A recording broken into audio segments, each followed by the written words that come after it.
የዘመኑ ጴንጤ ታውቃላችሁ፣ የዚህ ዘመን ጴንጤ ደግነቱ ትህትናው ውጭ ላሉ ሰዎች ነው። ኃጢአት በምስክርነት ትገረፍ ያለሽ አራት ምስክሮች መርፌና ክር ሆነው ካላያችኋቸው ያስኩት ሴት ጋር ይባላል። የማን መስቀል ይሄ ከበስተጀርባ የምትመለከተው በቦሌ ሰማይ ስር በቦሌ መድኃኔዓለም የተተከለው የክርስቶስ ኢየሱስ መስቀል ነው። ጸጋና ሰላም ይብዛላችሁ። እንዴት ናችሁ? እግዚአብሔር ይመስገን በጣም ደህና ነኝ። ዛሬም በአዳዲስ ቪዲዮዎች ተመልሼ መጥቻለሁ። ለዚህ ዩቲዩብ ቻናል አዲስ ከሆናችሁ ሰብስክራይብ በማድረግ ቤተሰብ ሁኑ። ሁሌም የምለቀው ቪዲዮ ደግሞ በጊዜ እንዲደርሳችሁ የደውል ምልክቷን በመጫን መከታተል ትችላላችሁ። እስከ ቪዲዮ ቆይታ ድረስ አብራችሁን ቆዩ። ወደ ቪዲዮ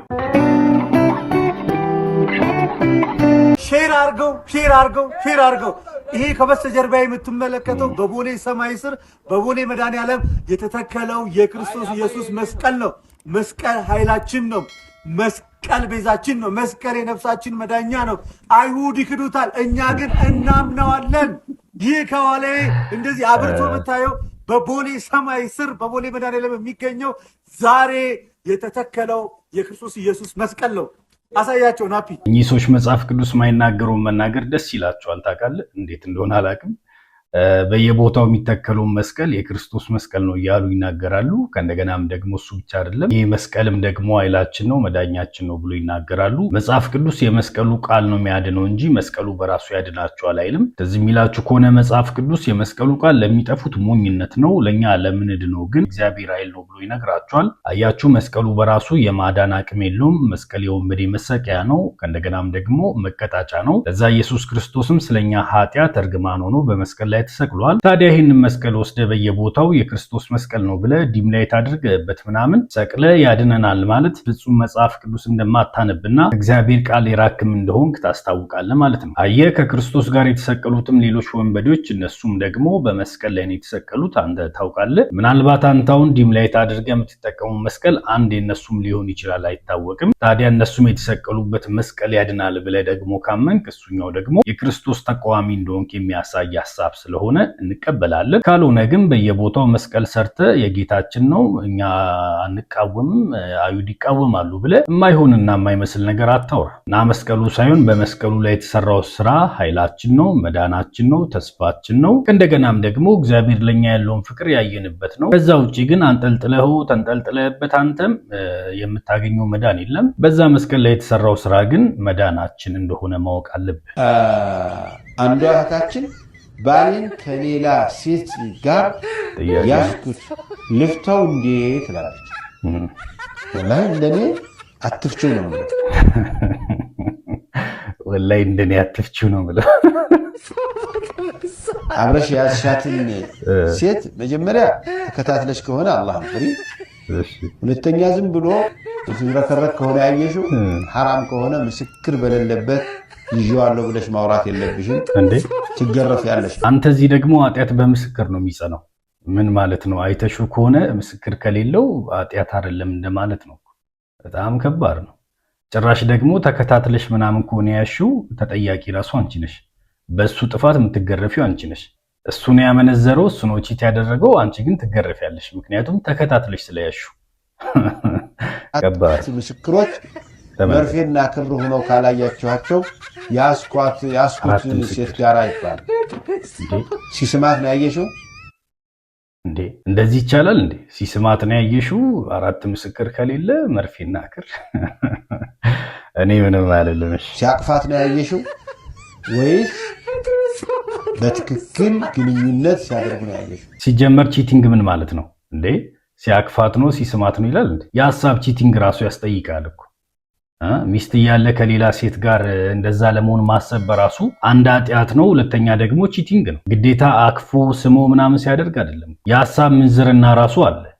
ጌታ ኢየሱስ ያየ የተመኘ ኃጢአተኛ ነው ብሏል። በቃ አለቀ። እዚህ ድረስ ነው እስላም የሚለው። አራቱ ምስክሮች አብረው መጥተው ሶስቱ መስክረው አንደኛው መሰለኝ ካለ ሶስቱ በሙሉ ይገረፋሉ። በቃ ኃጢአቱን መቁጠር አልፈለግንም ብላችሁ አትናገሩ እንዴ? ሶስት መስክሮ አንዱ መሰለኝ ካለ ሶስቱ ራሱ ይገረፋሉ። በቃ እናንተ ጋር የሚበረታታው ኃጢአት ነው እንጂ ጽድቅ አይደለም። እኛ ጋር ኃጢአት የሚባል ነገር የለም። እንደፈለክ መኖር ነው ምናምን በሉ፣ እንደሱ ይሻላል እንጂ ረከባር ጥንቃቄ አድርጉ በዚህ ጉዳይ ላይ። አልቻልሽም፣ ቀንተሻል፣ ሸኳለሽ፣ አይተሽዋል በአይን ብሌንሽ፣ ይቅርብሽ። እሱ ጋራ መኖሩ ችግር አለው ካልሽ ጎበዝ ማለት ግን እንዲህ ያለውን ሁሉ ስተት አልፎ ትዳሩን የሚያስቀጥል ነው ጀግና ማለት። አረ ጀግንነቱ ይቅርባችሁ እሺ። ኃጢአት በዚህ ልክ ቀሎ አይደለም ይቅርታ አድርጋ አንድ ላይ የምትኖረው። ተጸጽቶ ከዚህ በኋላ ላለመድገም አይምሮውን ለመግታት ምናምን ወስኖ ከሆነ ነው ጥፋተኛ እንደሆነ ከገባው ይቅር ብሎ አንድ ላይ መኖር ካለበት እሱ ራሱ እንጂ በዚህ ልክ ኃጢአት አቅልሎ አይ ችግር የለውም ጀግና ማለት ቤቱን ምናምን አይባልም። ከባድ ነገር ነው የተሳሳተው። ከእንደገናም ደግሞ ቀለል ተደርጎ የሚታለፍ ጉዳይ አይደለም። በብዙ ምክርና በጣም ሽማግሌ ሰብስበ የምትፈታው ጉዳይ ነው። በነገር ላይ ሚስት እያለው በቀላሉ ሄዶ ቺታ አያደርግም አንድ ሰው። ይሄ ቀላል ነገር አይደለም። ብዙ አልፎ የሚሄደው ነገር አለ። አየህ ቃል ኪዳን ሰብሮ ይሄዳል። የልጅነት ፍቅሩን ሰብሮ ይሄዳል። የዘላለም እቅዱን ሰብሮ ይሄዳል። በነገር ላይ እና ቀላል ነገር አይደለም ቺቲንግ። ሰላም ለእናንተ ይሁን ቅዱሳን መላ ዓለም ያላችሁ፣ አንድ መልእክት ለመናገር ብዬ ነው ወደ እናንተ መጣሁት። አንዳንድ ሰዎች የራሳቸው ነገር ከገደሉ በኋላ የራሳቸው ራእይ ከገደሉ በኋላ ያንተ ህልም ያንተ ራእይ ለመግደል ወደ አንተ ይመጣሉ። እሺ ብዙ ሰዎች በራእይ ውስጥ በህልም ውስጥ እና በኑሮ ውስጥ የሚያጋጥመው ከባዱ ቻሌንጅ ራእይ ከገደሉ ሰዎች ጋራ ስለ ተቀላቀሉ ነው። ራእይ የገደሉ ሰዎች ጋራ የተቀላቀላችሁ ሰዎች ራእያችሁ መጨረሻ ላይ ይሞታል እንጂ ራእያችሁ ህይወት አይዘራም። ምክንያቱ ራእይ የገደሉ ሰዎች ፋይናሉ ከገደለ በኋላ ያንተ ህይወት ያለው ራእይ ወደ እጁ ላይ ካስገባ በኋላ የራሱ የሞተው ነገር ያንተ ነው እያለ ካንተ ጋር ይከራከራል። እሺ ማላለም ያላችሁ ሰዎች፣ ስራ እየሰሩ የከሰሩ ሰዎች፣ እየነገዱ የከሰሩ ሰዎች፣ እየሮጡ የደከሙ ሰዎች፣ እያገለገሉ አገልግሎት የቆሙ ሰዎች እነሱ ጋራ በጣም ጎደኛና ፋሚሊ ኮኔክሽን የፈጠራችሁ ሰዎች ፋይናል ላይ እናንተም በራአቸው ላይ ችግር እንደሚመጣ እናንተ በቢዝነሳቸው ላይ ችግር እንደሚመጣ እናንተ እንደሚመጣ በስራቸው ችግር እንደሚመጣ በግልጹ ለእናንተ መናገር ፈልጋለሁ። ራሱ ራእይ የገደለ ሰው ላንተ አይራራም። በነገራችን ላይ እኚህ ሰዎች ቪዲዮ ከመስራታቸው በፊት ቀደም ብሎ የሚያስቡበት ምናምን አይመስለኝም ሳስበው ዝም ብዬ። ምክንያቱም አንድ ሰው ወዶ ራዩን አይገድልም፣ ከእንደገናም ደግሞ ወዶ አይከስርም፣ በሌላም ደግሞ ወዶ አይደክምም አይደለ? እንደዛ ነው መሆን የሚችለው። እኚህ ሰዎች ግን በተቃራኒ ነው የሚያስቡት። የደከመው ሁሉ አውቆ የደከመ ይመስላቸዋል። ከእንደገናም ደግሞ ከሰዎቹ ጀርባ ያለውን ነገር ማየት አይፈልጉም። በምን ጉዳይ ደከመ፣ ምን ሆኖ ደከመ የሚለውን ማየት አይፈልጉም። ሀሳባቸው ከእንደዚህ አይነት ሰዎች መራቅና መሸሽ ብቻ ነው በአይምሯቸው ላይ የሚመጣው። እኔ ጋ ያለው ነገር ጠንካራ ነው ስለዛ ላጠንክሮ ብሎ አያስቡም። አያችሁ፣ ምናልባት እንደ መንፈሳዊ ሰው አንድ ራዩ ሞቷል ብለ ያሰበከውን ሰው እንደው ከቻልክ ቀስቅሰ ነው ራዩ መስጠት ያለብህ እንጂ አረ ይሄ ሰውዬ ራዩን ገሏል ብለ መሸሽ የለብህም። እንደ ክርስቲያን አይደረግም። እንደገናም ደግሞ ሰው እየነገደ ይከስራል። በነገራችሁ የከሰረ ሁሉ የሆነ ነገር ስላለው አይደለም። እሺ ማወቅ ያለባችሁ ትልቁ ነገር ስትሰራ ትከስራለህ፣ ስትፈልግ ታጣለህ። ይሄ የህይወት አንዱ አካል ነው። ከእንዲህ አይነት ሰዎች ራቁ ብለ ስትል ግን ከማን ጋር እንድንኖር ፈልጋል? አየህ፣ በዚህ አሁን እኛ በምንኖርበት ሀገር አብዛኛው ሰው እየሞከረ ያጣ ነው፣ እየነገደ የከሰረ ነው። ህይወቱንም ለማስተካከል ሲል በጣም ብዙ ውጣ ውረዶችን ያየ ሰው ነው። ልክ እንዳንተ መጥቶ ማይክ ይዞ የእግዚአብሔር ህዝብ ላይ ነግዶ ያጭበረበረ ከእንደገናም ደግሞ የማይገባው ነገር ጋር የደረሰ ሰው ይል። አየህ፣ እናንተ ጋር ህይወት ቀላል ነው። ምክንያቱም ታጭበረብራላችሁ፣ አትሰሩም። ለእንዳንተ አይነት ሰው የሚመጥነው መርካቶ ነበር። አንተ ግን እዛ ገብታ አትሰራም። በእግዚአብሔር ህዝብ ላይ ግን ትቀልዳለህ፣ ገንዘብም ትሰራለህ፣ ከሰው ጋር አትገናኝም፣ መኪናን ትነዳለህ። ትመጣና ደግሞ በሰላም ሀገር ከማህበረሰቡ ጋር የሚኖረውን ሰው ከእንዲህ አይነት ሰው ጋር አትገናኝ ትለዋለህ። ለምን? የራሱን ራዕይ ስለገደለ ያንተንም ይገልባል፣ ስለከሰረ አንተንም ያከስራል ትለዋለህ። ነገር ግን ያ ሰው ኃጢአተኛ ስለሆነ ምናምን አይደለም፣ የህይወት መንገድ እንደዛ ስለሆነ ነው። አንተ ስለምታጭበረብር ያንን ህይወት አታውቀውም፣ አልተለማመድከውም። ልዩነቱ ያ ነው። ለዛ አንድ ሰው ለመምከር ስትመጣ እኔ ግን በዛ ህይወት አልፌያለሁ ወይ ብለህ አስብ። ምናልባት ከስሯል ያልከው ሰውዬ በአንተ ተበልቶ ሊሆን ይችላል። ማን ያውቃል? ራሱ ራእይ የገደለ ሰው አንደኛው ለራእይ ጊዜ ያለ መስጠት፣ ሁለተኛ ራእይ እንዳለው ሰው ያለ መሆን፣ ሶስተኛው ራእዩ ያለ ማክበር። ራእይ ካላከበርክ ራእይ አንተ አክብርም። ስለዚህ እግዚአብሔር በህይወታችሁ የራሱ ራእይ ከገደለ ሰዎች ጋራ እንደ ለውጥ መንፈስ ካሉ ሰዎች ጋራ እናንተ ህይወት እንዳይሰማራ በኢየሱስ ስም ለእናንተ ቃል መውጣት ፈልጋለሁ። እንደዛው እንኳን ሆኖ ቢሆን ምናልባት ትኩረት መሆን የነበረበት ከሰዎቹ ጀርባ ያለው ነገር ላይ ነው እንጂ ሰዎቹ ላይ መሆን አልነበረበት። አየ እንደዛ ነው መሆን ያለበት። ከሰዎቹ ጀርባ ያለውን ነገር አታክ ማድረግ መቻል ነበረበት እንጂ ከሎጥ አይነት መንፈስ ያለበት ሰው ምናምን ብለ ሰዎቹን አታክ ማድረግ የለብህ። በዚህን ቀን ወንሚያወጆ እግዚአብሔር ሎጥ ከመሰለ ሰዎች ሎጥ ከመሰለ ነጋዴ ሎጥ ከመሰለ አገልጋይ ሎጥ ከመሰለ አመራር ጋራ የምትለዩበት አመት ይሆናል። የምትለዩበት ወር ይሆናል። ተፈጸመ። ኧረ ባይፈጸም ይሻላልስ እንዴ? እኔ ዛሬ እንደ እግዚአብሔር ሰው ነው ማውጀው። ይሄ በእጄ ላይ ያለው መኪና ነው።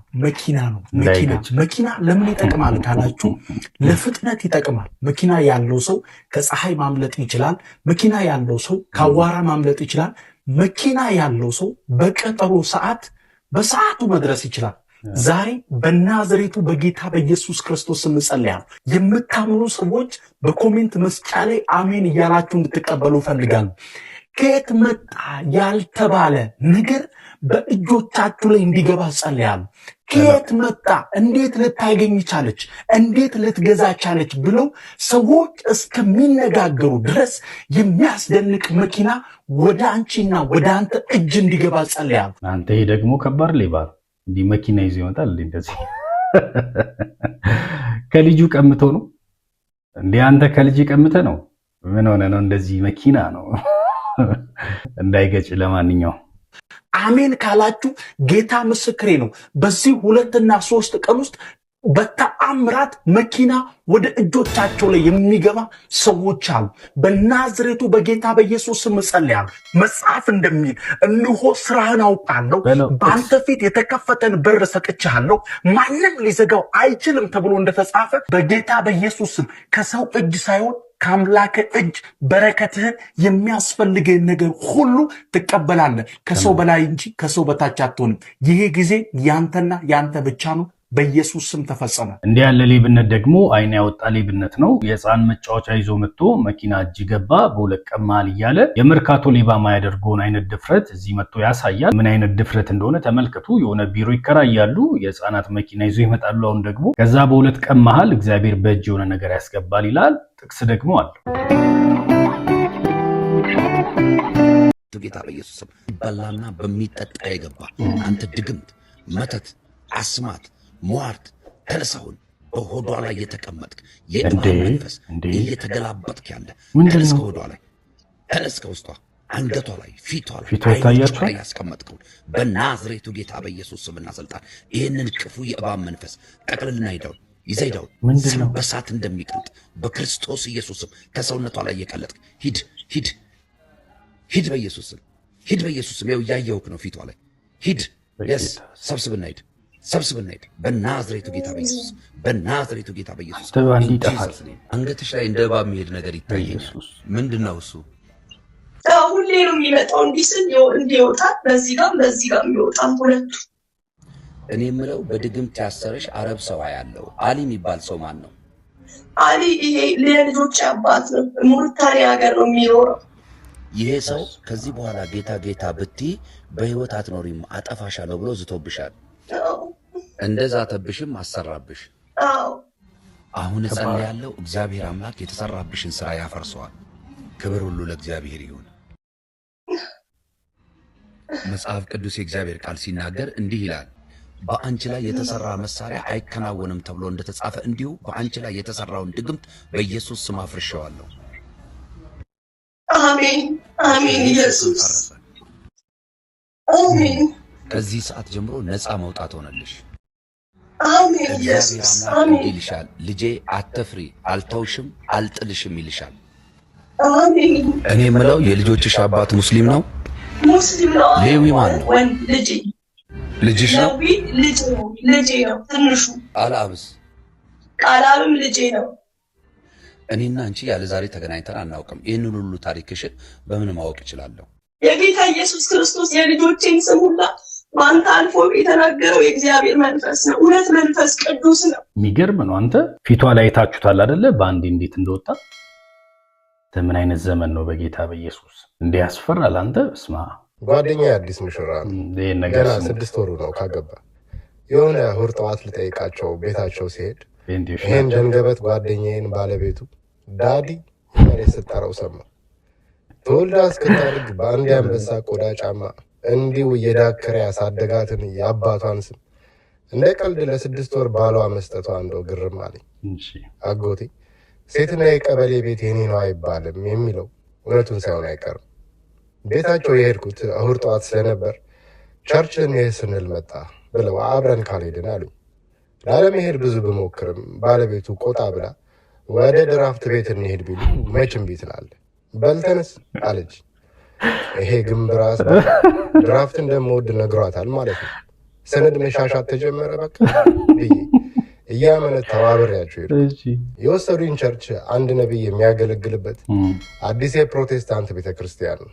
ጓደኛዬ ባለቤቱ በቅርቡ ጌታ እንደተቀበለች ነግሮኛል። ገና ውስጥ ገብተን አረፍ እንዳልን በከፍተኛ ድምፅ እየጮኸች ትጸልይ ጀመር። ጌታ ሆይ ለዚህ አብሮ ለመጣው ነፍሱ በኃጢአት ለታሰረችው ጎስቋላ ወንድሜ ዛሬ ድረስልን ስትል ደነገጡ። ጭራሽ ስለኔ ነው ጸሎቱ? ጌታ ሆይ አለች ጭራሽ ተጠራርታ። እጇን ትከሻዬ ላይ ጭና ድምጿ እየጨመረ ነው። ጌታ ሆይ ዛሬ ለዚች ነፍስ ጸልያለሁ አለች። እቺ ነፍስ የተባልኩት እንግዲህ እኔ ነኝ። ዛሬ እቺ ነፍስ ከስካርና ከኃጢአት ቀንበር እንድትላቀቅ ጸልያለሁ። እቺ ነፍስ ዛሬ ከዝሙትና ጌታ ከማይከብርበት የኃጢአት ልምምድ እንድትፈታ ጸልያለሁ ስትል ቀና ብዬ ምዕመኑን አየሁ። እኛ አጠገብ ያሉ ምዕመናን ሁሉም ወደ እኔ እጃቸውን ዘርግተው ይጸልዩልኛል። ይየትልኝ ጭራሽ በሰው ሁሉ ፊት ሰካራም ያመነዝራል ትበለኝ። ለምን አንደኛዋን የቲክቶክ ቪዲዮ አትሰራብኝም? ዞር ብዬ ጓደኛዬን ሳየው ሳቁን አፍነው በቆረጥ ያየኛል። በስጋ ብገኝበት ደስ ባለኝ። እሱ ነው አብረን በነበርን ጊዜ የምንሰራውን ነገር ሁሉ ዘግዝኮ ነግሯት እንዲህ የሰው መሳቂያ ያደረገኝ። የተወሰነ ቆይቶ ነብዩ ወደ መድረክ ወጥቶ ጸሎት ማድረግ ጀመረ። ቤቱ ጸጥ አለ። አንዳንድ ሰዎች ብቻ በየመሃሉ አሜን ይላሉ። እሱም ትንሽ ከጸለየ በኋላ የጌታ መንፈስ ጅብ ጋላቢ መንፈስ ያሳያል አለ። የዚህ ጊዜ የጓደኛዬ ሚስት ዞር ብላ አታየኝም መሰለኝ። እንደው ምን አባሽ ላርግሽ ብላት ደስ ባለኝ። አንተ ነህ ለማለት ፈልጋ እኮ ይሄ የተረገመ ልጅ ጅብም ይጋልባል ብሏት ይሆን እንዴ? ነብዩ ቀጠለ። በጉባኤ ውስጥ አንድ ሰው ይታየኛል። ቤተሰቦቹ ቃልቻ ነው የሚያመልኩት። እሱንም በልጅነቱ በአጋዘን ደም ነው ያጥቡት የነበረው። ዋናው የአጋንንቶች አለቃ ይጠቀምበታል ሲል በሐዘኔታ እንደገና ዞራ አየች። አረች ሴትዮ ለምን አትፋታኝም እያልኩ ጸሎቱን መከታተል ጀመርኩ። ነብዩ ወደ እኔ አካባቢ ፍጥጥ ብሎ ካየ በኋላ ከመድረክ ወርዶ ቀጥ ብሎ መጣ። አሁንስ እኔም ፈራሁ። ስለ እኔ ነው እንዲህ የሚያወራው የሚል ሐሳቡን ልብ አለብኝ። ምናልባት ነፍስ ሳላውቅ ቤተሰቦቼ እሱ እንዳለው በአጋዘን ደም አጥበውኝ ይሆን?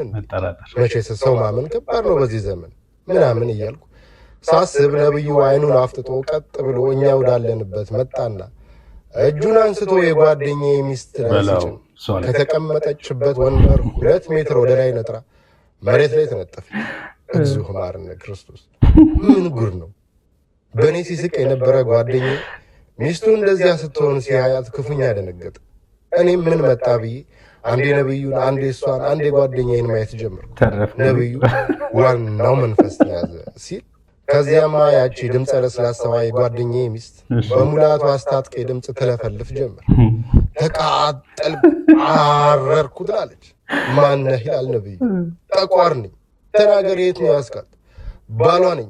ከልጅነቷ አሳድጌ ነው ያገባኋት አለ ሴጣን። ጓደኛዬን አየሁት። የሚገባበት ጠፍቶታል። ጭራሽ የሌላ አካልን ነው ሚስት ብዬ ያገባሁት የሚል ይመስላል። አጋንንቱ ጭራሽ ወደ እሱ አፍጥጦ አጠፋሃለሁ፣ አንተ ርጉም ሚስቴን ነጠቀኝ እያለ መጮህ ጀመር። ቺት አድርጋበት መሆኑ ነው። ጓደኛዬ እንዲሁም ፈሪ ነው። ጭራሽ አሁን ከሴጣን ጋር የግል ጸብ ውስጥ በመግባቱ ያለበው ጀመር። ያቺ መልአክ የመሰለች ሚስቱ ጭራሽ አይኗን አፍጣ በወፍራም ድምፅ ዛቿን ቀጠለች።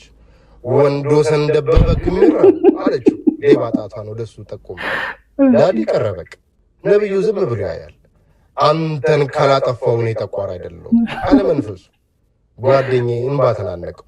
በሆዱ who's the fuck did I እያለ ይመስለኛል። ብዙ ጊዜ በተኛህበት በገጀራ እንድትሰነጥቅ አቅጄ ነበር። ዛሬ ይሄ ነብይ ቀደመኝ እያለ ማጓራት ጀመረ። ጓደኛዬ እንባውን በአራት መንታ ወረደው። ምን ውስጥ ነው የገባሁት የሚል ይመስላል። ብቻ አጋንንቱ ከነብዩ ጋር ውጣ አትውጣ እያለ ሲታገል እኔ እንደምንም ሾልኬ ወጥቼ ወደ ቀበሌ ጃምቦ ቤት ሮጥኩኝ። ከአዳራሽ ወጥቼ ጥቂት እንደሮጥኩኝ ሩጬን አቀዘቀዝኩና ወደ ኋላዬ ስዞር ጓደኛዬ ኮቱን ጥሎ በሩጫ ወደ እኔ ይመጣል። ተከተለው። አጠገቤ ሲደርስ እያለከለከ ቆመና ወዴት ነው ጥለኸኝ የምትሮጠው አለ። እንዴ አንተስ ሚስትህን ጥለህ ወዴት ነው አልኩት። አፍህን ዝጋ ብሎኝ አብሮኝ ወደ ግሮሰሪ ያመራ።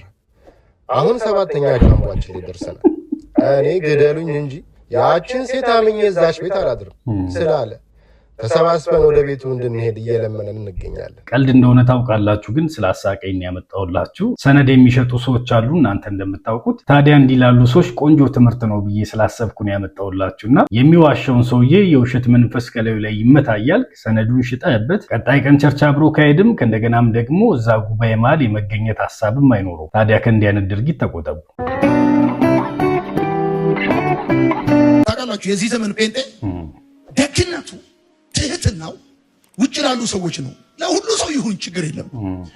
ውጭ ያሉትን በቁልምጫ እቤት ያሉትን በቁንጥጫ የሚያናግር ሰው ቢኖር ጴንጤ ነው።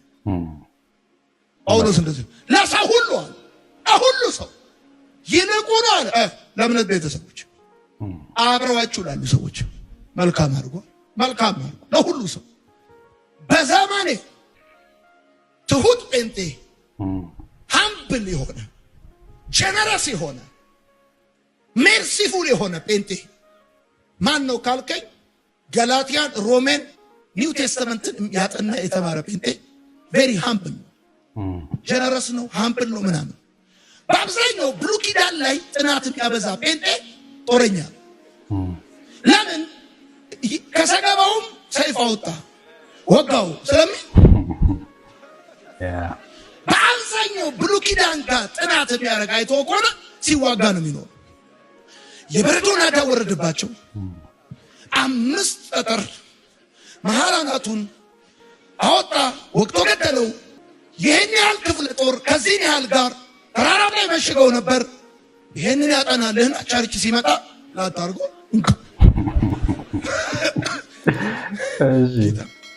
ኒው ቴስተመንትን የሚያጠና ጴንጤ ኢየሱስ እንደዚህ አለ፣ እኔም አልፈርድብሽም። ዋው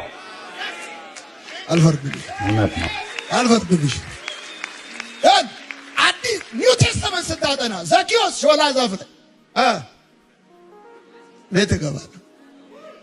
ማቴዎስ እየቀረጠ ነው። ጴጥሮስ ክዶታል። በማግስቱ ሲያገኘው በ3ኛው ቀን ሲያገኘው አንተ አስመሳይ አላለ።